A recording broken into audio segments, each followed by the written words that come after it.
Welcome to Greatest Media Team's coverage of the Welcome to the Jungle version 9, sponsored by East Coast Metal Roofing. Big shout out to them as the title sponsor for this A-tier event. Also shout out to Discmania and Disc Golf 978 for that platinum and gold sponsorship. And we have a exciting video for you guys today featuring 4,000 rated pros from the local area. And we are at Coggshall Park in Fitchburg, Massachusetts. As we see Dan Brookswell walk up the hill. He's also with me on commentary today. Dan, how you doing? Doing good. Excited to be here.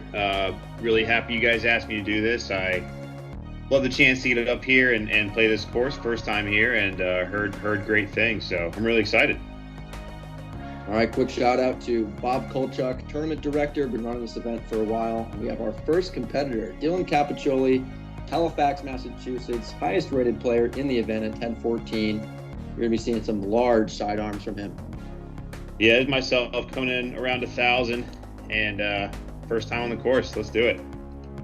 We got Marky Chap here, probably the most local player to this area, working over at Disc Golf 978 a lot too, and then myself rounding out the card, throwing that Usain Bolt shout out. And just like in Bolt fashion, this course starts out with a sprint, short par 3, 243 feet, and this is a theme that you'll see at Cogs. A lot of shorter holes, some longer, but tight tunnels. And it's going to be interesting to see our players who are normally very aggressive attack this course that can get dangerous. Yeah, absolutely. And this first hole, you can throw a backhand or forehand, doesn't really matter. The forehand seems to give you more of a circle's edge, but the backhand is kind of the better way to park it, I would think.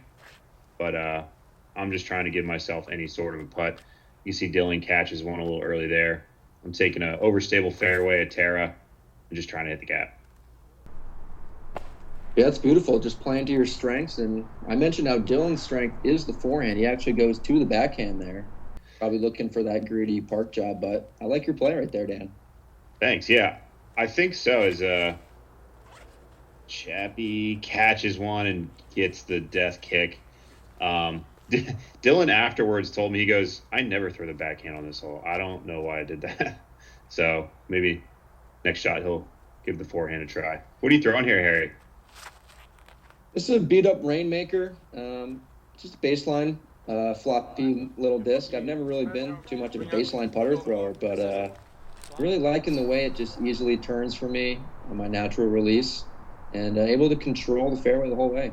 And stick short, which is always important on these elevated slopes. Yeah, this one definitely kind of a death putt, almost no matter where you land. So getting it inside that 25-foot range is really important. And Marky here probably wasn't looking at much. That looked like a tough shot from down there. Yeah, and we're already on hole 1 seeing the danger of this course. I mean, to the naked eye, 246 through the woods. For pros, it kind of seems like a 2 or a 3, you would think. There's a reason that this course rates so hard, and it's just once you get off the fairway, there's elevation, there's trees everywhere. I mean, to the course's credit, a lot of clean, open fairways, but once you kick, you can be in trouble. Great start there from Dan, hitting the death putt, as you mentioned. What were your thoughts going into that? I've been putting pretty good lately, so I just tell myself to give it enough energy because I've been hitting the pole pretty consistently, and my mistake is coming up short a lot. So I feel like I just barely got that one over. That's a great start. I mean, probably a little bit easier than a bonus birdie, but to have that death putt. You see Marky cannot capitalize. It's going to be a 5 to start his tournament. Interesting to see how he bounces back because nobody's planning for that. No, definitely not. I mean, but Chappie's a fighter, so. But a little short, maybe a little bit of nerves to start off the day, perhaps. Oh, certainly. Yeah, I mean, Yeah. I don't really feel nerves too often other than hole 1s a lot. Yeah. You know, but with that death putt, and also just my miss has been pretty low as of late. So let's see if I can correct that going forward. And we actually see in the cornhole stats, Hole averages 3.0 on the dot with 15 birdies. It's a cool little GMT addition, something you only get here.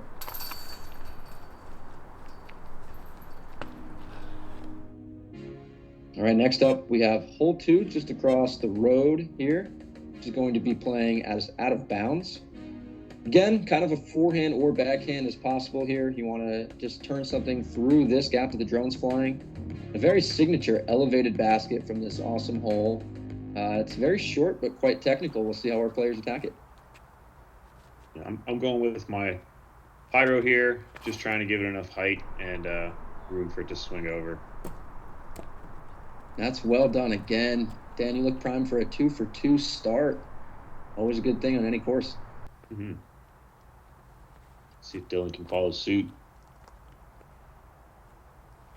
I think we have first chance to see Dylan's forehand throwing a Toro here, and looks like he does very well. I mean, he's got all angles on his forehand, all speeds. Very complete in that department. Going with the backhand approach here.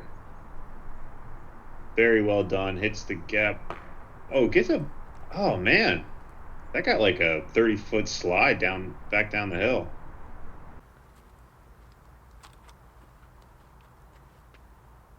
Yeah, just a little overturned, a little through the gap, and we have our third forehand on the card here. Mark, you're not really known for the forehand. I'm not really sure if we'll see him throw another, but obviously a left to right hole, and lucky to stay in bounds. Yeah, maybe something he's been working on, and I do get nervous with the backhand, I think, on this hole, because if you accidentally touch a tree, I mean, that can just shoot OB quick. But here you are with a little outside look.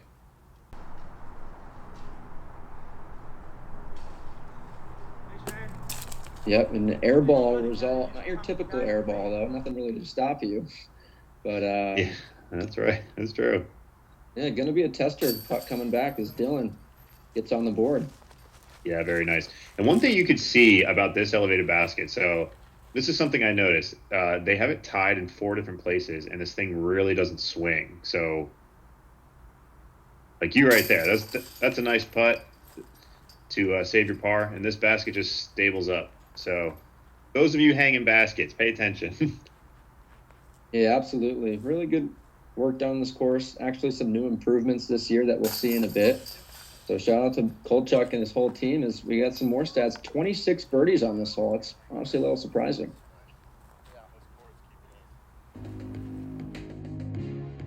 Just shows you the talent we have up in this New England area. But moving on to hole 3, and for a lot of people, this is where the course starts. Tight tunnel, 360 feet downhill. And there's a lot of holes about this distance that are tight tunnels that really make you shape at least a fairway driver. Very easily can kick to weird places on this hole. There's OB on the right, and I think forehand's a good choice to shape this fairway. Yeah, I'm throwing a high speed here. I just got over on it just a tad, and not too bad of a kick. Just brings me straight down. Dylan here, he has a great forehand, and you're going to see it a lot from him today. And this, again, like you said, this hole shapes up well for one. Not too many players are going to be able to throw a Firebird on this type of hole, especially as overstable as he throws. It leaks, but wow. I think we'll be putting for 2. Yeah, what's your play here with this backhand? Yeah, so I'm going with the FD here, very neutral, and I'm really trying to throw a hyzer that just never fades. Usually can get me down to about 30 feet, but just pulled on it a little too much. Maybe a little bit of nerves, maybe just lack of commitment because this is so tight. But yeah, going to be scrambling for my par. Marky a little bit off. I mean, this course, like so many other wood courses, really punishes the little bit off. And we're going to see our first kind of awkward scramble on this hole. Yeah, you'll see me throw this a lot, or I believe so. I'd love to go to my pyro. That one got a little bit away from me, got a little bit too deep. Marky had a nice little line at the basket. Yeah, executes it very well over that rock, which is very hard to do. It really shows the speed control of that shot. Seems like you have just a little hyzer chip in here. Well done. Yeah, I went to the tactic there so I could throw it a little flatter and have a late stability. Shaped the shot really well. Man, that would have been a good 2. I can't imagine there were too many 2s on this. Certainly one of the bonus birdies here at Cogs. And, oh, Dan, almost to keep that clean scorecard going. Just off. So much for 18 down, I guess, you know. Good save by Marky there. Definitely not easy up and down by any means. He was well. And here we go. We have the whole stats. 2 birdies on the day. Averages well over par. So shout out Jamin and Brian. Great deuces. Yeah, this was the hardest hole on the course. Yeah, it makes a lot of sense. I mean, not only is it the tight tunnel, but you can see the OB road there the entire way. So certainly big numbers can occur. Here's another hole where danger can be found early. 261 uphill, certainly plays around 350 and through a very tight tunnel. If you've been to this course before, you've probably never seen this hole. Temporary hole for the tournament, and I think a great change for the Pro Division.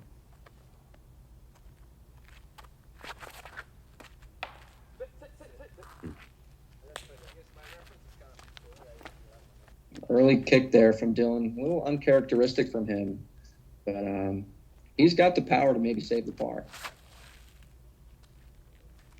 You are just blasting one up the hill, fighting through these branches to try and give yourself a putt.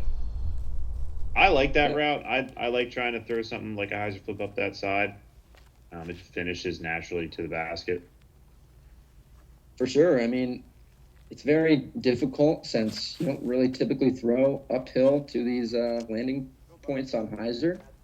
So you really kind of have to practice this hole and know where you're going at. And we'll see how Dan can play it.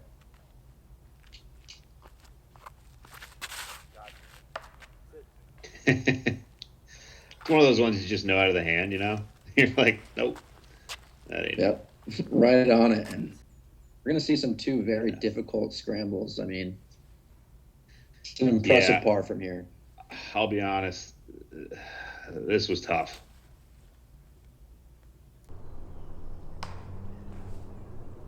I got a decent flight. I just really couldn't get much on it with the type of arm swing I had, but I got a jumper at it.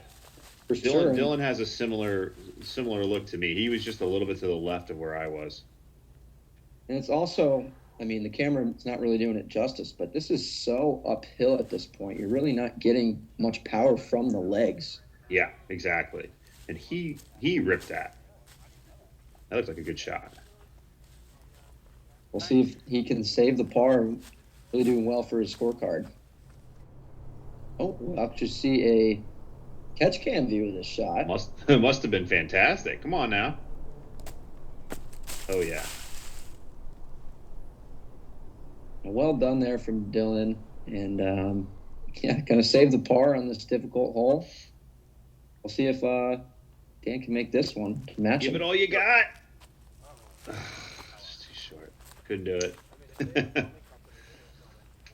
It's all right, though. After hitting that first tree, it's a really tough scramble. But Chappie here, he's got a little bit closer of a jump putt to get his 2. He's a little short, a little left.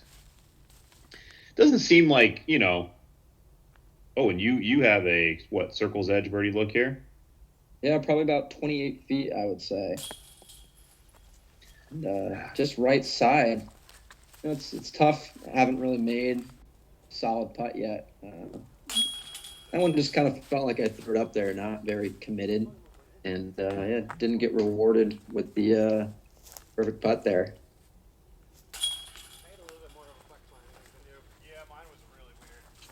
And I am loving these whole stats. 7 birdies, average 3.25. And this was actually the second hardest. So you go back to back. Oh, I'm sorry. This was the third hardest. Yeah, and I'm sure this hole has to be in the mix for hardest holes on this course. We have 370 turnover through this tight tunnel. You have these two little trees to miss late, and still probably another 150 feet to the basket on a sloped green. I mean, this hole is the true bonus birdie of this course. And Dylan just rifles a forehand through the dead center gap, and my God, I can't believe how good that was. Wow. And the roll down, a little unfortunate, but still right about 20 feet. And, I mean, Dylan throws a bomb, still goes to the destroyer here, but all hyzer. I mean, that's just something that not sure if anyone else in this field can do. I don't think so. And this hole is slightly uphill, so it plays a little longer than what the footage says. So I would take his shot every time. Going with the Night Strike 2 FD here. And just turned it over a little bit too much. There was also a little bit of headwind up there that maybe I wasn't accounting for. And, yeah, going to be scrambling for my par. Yeah, I from the people I've watched play this, I've seen a lot of backhands just kind of get filtered over into that right side for whatever reason. And Marky's kind of doing the same thing here. I think he kind of popped out there. Yeah, he did a little bit, and we are in pretty similar spots. But at the end of the day, par is a really good score on this hole. So just making sure you hit this initial gap and get down the fairway like you just did is a recipe for success. Well, I mean, I kind of did the same thing there too. I kind of got over on it. Maybe that wind you're talking about, I wasn't expecting it to flip that much, but it's supposed to be an easy little chipper here. And the jungle says, I'll take that disc, thank you. Gosh, another reaction there. I mean, we saw with Dylan's, having a forehand angle like that coming from the green is to be expected, but definitely a rude roll away. As I'm able to shout out to the Spore here for a little frisbee shot, hopefully put it close. And I think Marky just rushed that one a little bit, maybe kind of thought of it more of a routine flick and fluffed it. I'm using my one time on this. You're calling for it one time. Oh. I thought I got it, man. I think we all did. You got to keep. You got to. Would have been the highlight of the round. Yeah, for me, for sure. You got to try to keep having fun out there, even when you get those bad breaks. Oh, and Marky thought he had it. A little splash to the right. It was a good run.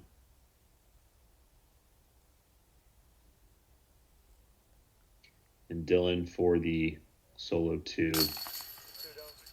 Very nice.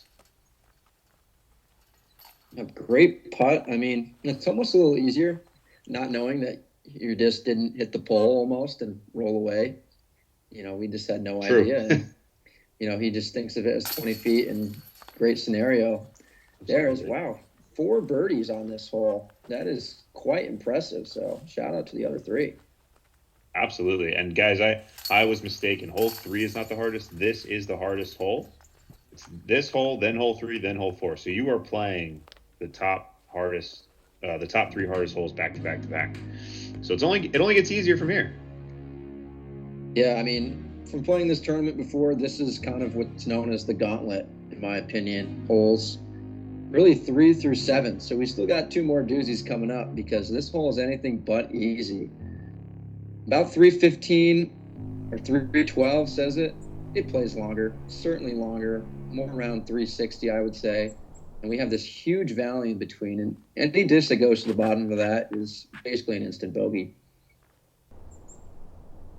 Dylan is rifling, I think, the same destroyer, if I'm not mistaken, having that pink rim. Yeah, he's actually going down. He's actually going Firebird there. Oh, Firebird. No way. Okay. It just shows you his speed. Sorry for insulting you, Dylan. I will never question you again. You get a brutal kick to the left. Kind of sitting on the hill, though, right? Yeah, it's not all the way at the bottom, so we'll be tough up and down, but we'll have at least something. Marky gets a similar reaction off of that tree. I'm going with a nitro forehand, just trying to get over the valley. Go, baby, go! That's got a great shape to it. And up there, yeah, job done. Oh, wow, I get a little replay here. Cool. Happy with the flight. It stabled out a little earlier than I kind of wanted it to, but that's what the nitro does. Gives me a putt.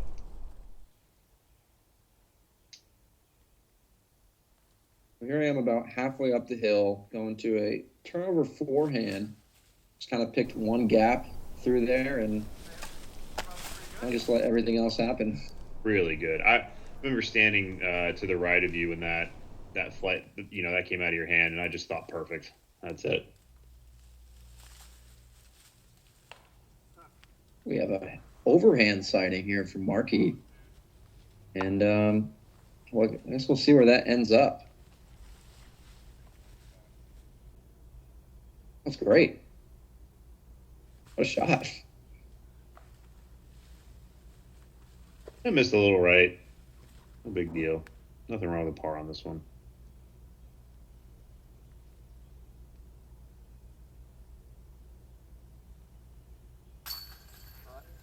Very nice. Wow. And Dylan with the back-to-back birds on some tough holes.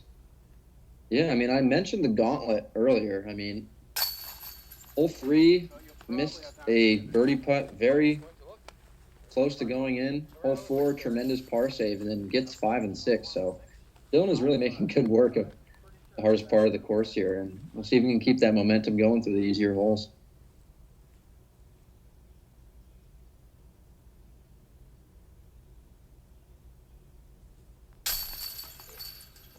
Ooh, try to sneak out the back, but that's a good save, especially from where you were. And Marky as well. I mean, from where he was to that overhand to right there. Yeah. It's kind of something, I mean, I guess he's at +4 now. That must have been a layup. We must have missed his layup. So that's actually going to be a bogey for Marky as he heads to +4. We'll really see if he can turn things around, I guess. But we have a new hole here, hole 7, extended tee pad. You can see we're flying over the original tee pad right now, also a par 4, and it just makes this hole so much harder. Brings in an initial gap only about 80 feet off the tee pad that is higher than this entire tunnel. So a really, really good shot can still get all the way down there for almost a jump putt, only being 531. But this first gap is so demanding. We'll definitely see some players slow down on the disc and just try to control through that first gap. Yeah, and Dylan was telling me he's taking his Firebird. He's hitting the initial gap and kind of dumping off to the right. That's the plan. He gets over on it just a bit. Not sure. Kind of forget where that one ended up. And that's honestly a good plan for most holes on this course. Very demanding, tight initial gaps is kind of the theme of this course. And after that, it's not so bad. So we'll see a lot of players take high numbers. But a lot of that is really a result of hitting just the first gaps. So hopefully Dylan can keep that going for him. He's got a hot score right now. That's good. And I threw a Tesla. It definitely got away from me a little high. But luckily catches a tree and drops instead of a pair of hyzering out. Yeah, and this, that was a good line. It just leaked a little left, a little early. But like you said, it's definitely a demanding tee shot. So.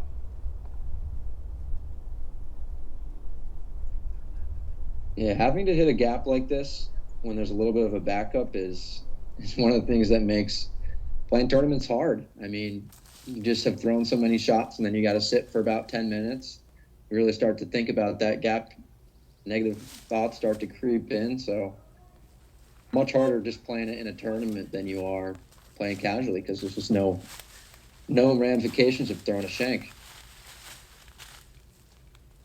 Yeah, that's true. And all right, guys, if you throw bad shots, play from your bad shots as well, because it happens during tournaments, and that was smoked. Good tomahawk from Dylan there, and I'm gonna try to match him.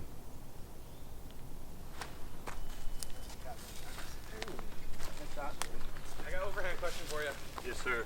Yeah, and that's great distance down the fairway. I believe after that, Dylan even asked you for a quick little. You can see him right there doing it. For a quick It's little funny he asked me tomahawk because lesson. he just did one that worked out great, and he's asking me about one.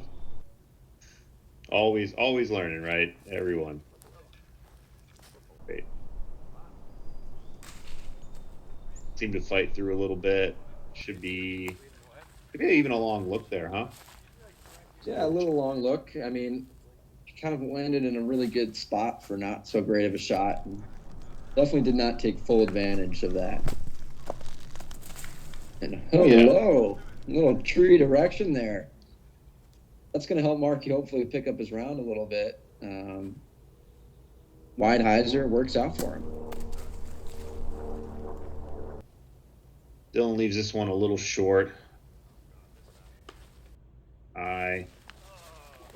I just sucked on that shot, so we don't have to talk about it. Did those low trees kind of impede your swing a little bit? No, I just pulled the disc and put it right into the only tree that was in my way. So I'll just have to pay the price.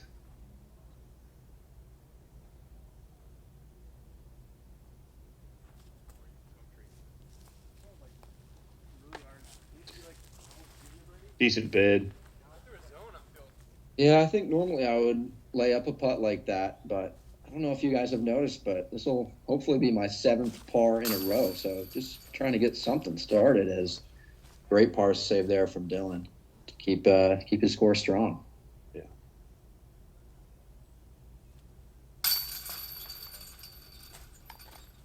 Seven par in a row. I think I have 1 par. So I'm riding a roller coaster and.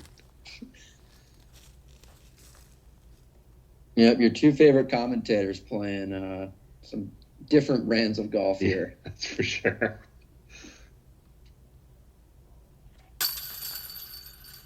Yeah, it's a good putt. That's solid.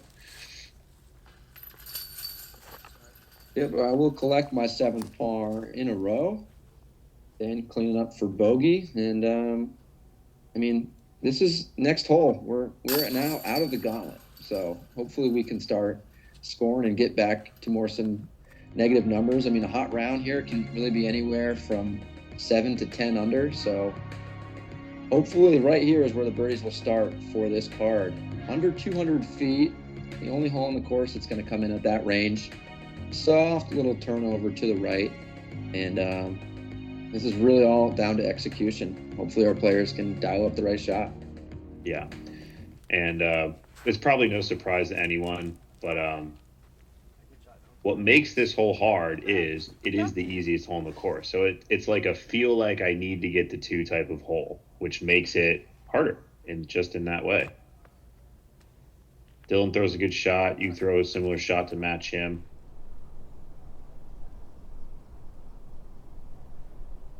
Well, extra footage of you. Come on now. Just gonna go. It's like chain height. All right. Yeah, a little bit, a little soft, but I mean, the pressure is certainly on when I haven't birdied yet. You know, this has got to be the first one. I'm at least telling myself. Mark hits the wrong side of the tree, and it's thick over there. But I'm throwing my soft proxy here. Pretty much just whatever angle you put it on, that's what it's going to fly. Yeah, beautifully shaped shot down there.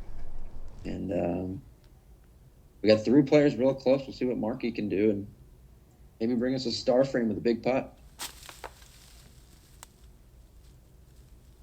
Wow, I think he was maybe trying to go between those 2 trees and just off slightly. This is definitely not the putt you want for par. It's sitting at 4 over. Oh, but he cashes it. Yeah, obviously not happy, but he's got a bunch of holes to kind of make up for it. I'm gonna stick with my 1 par on the round still. Grab the bird on that one. I will be tapping in my finally first birdie of the round. Hopefully that can get some things started, and Dylan routinely with another birdie there. All right, we got our final hole of this front 9. 324 downhill and very Coggshall right here. Tight tunnel, some elevation this time going down the hill. Definitely a forehand is going to be playing better. Kind of the outside line is more open rather than the one that the drone is taking. But whether it's a forehand or a late turning backhand, just getting into the circle on this shot is a premium and requires a very good shot with good speed control.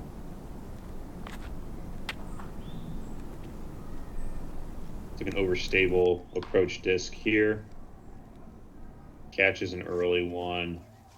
Common catch if you start to hyzer out a little quick. But everyone's, I believe, trying a very similar shot. Yep, I certainly was baited by Dylan's line a little bit, and yeah, I mean, my forehand is always a little iffy in a tournament, and I felt confident in it, and that took it pretty much all the way.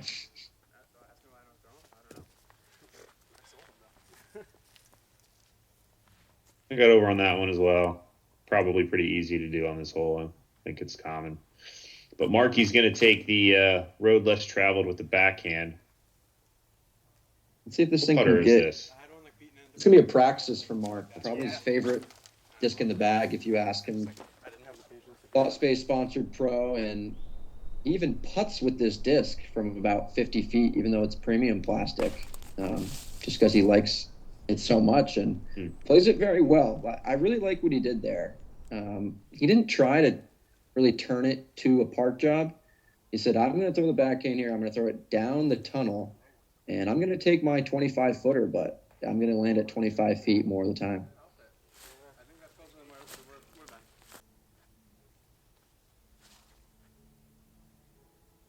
Looked like a good approach. I'm trying to float this putter in, and I hit a tree I didn't see.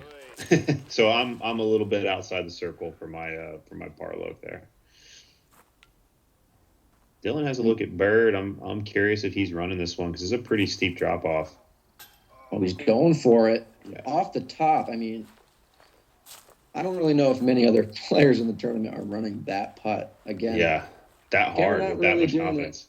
Yeah, Cameron not really doing it justice again. I mean, this is very downhill, and just popped it like a normal putt. But we'll see if he won't pay any price for it.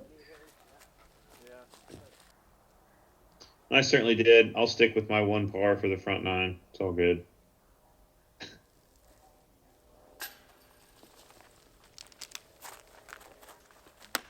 Didn't leave it short.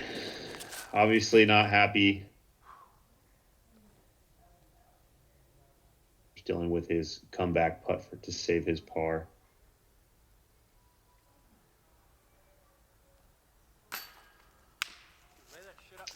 Little jab. You see how he pulled his hand back? Like a little jab. For sure, yeah. A little So short. definitely paid the price for that. As we see in the whole stats, shout out Elijah Garrison for the ace. Did 3 strokes better than me on this hole as I just bluffed. Me, you, and 20. Dylan. Yeah. But yeah, shout out Elijah, local pro, believe in the New Hampshire area, and snagging an ace on that hole is quite impressive. Looks like he took home a $500 ace spot for that as well. So pretty good payday as after 9. Got Dylan at 3 under, myself straddling even, and Marky and Dan over par, but a much more scoreable back 9. See if you guys can turn it around. Still definitely time to do so. And Dan, any closing thoughts? Front 9. Man, you know, these holes jump up on you quick, man. If you don't have some good upshots, these bogeys come fast. But I'm looking forward to the back 9 and just trying to work my way back, you know. Sounds great. We will see everyone in the back 9. Till then, take it easy.